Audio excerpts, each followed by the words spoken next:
Matul l-aħħar kwarta s-sena li għaddiet il-lukandi fil-livelli kollha esperjenzaw iktar qlieħ. L-ikbar żieda għamluha dawk ta' 3 stilel fil-waqt il-lukandi 4 u 5 stilel żamurata kostanti meta mqabbel ma' sena qabel.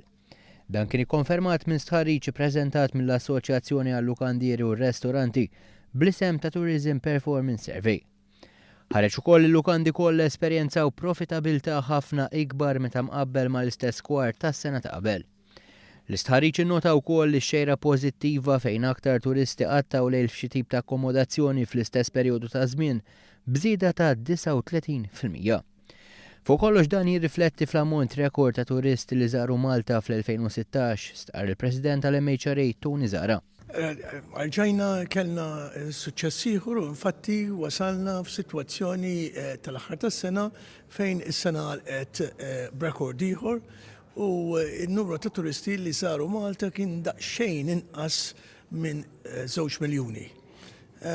Riżultat tajjeb ħafna, jikkomperja ħafna tajjeb ma' tas-sena ta' qabel u aħna sodisfatti b'dan il-riżultat.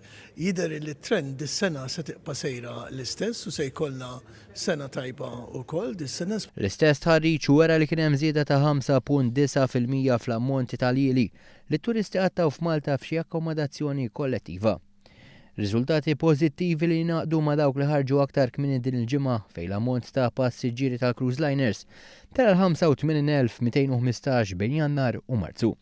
Dan ifisser żieda ta' 116.4% meta mqabbel mal-istess perjodu tas-sena li għaddiet.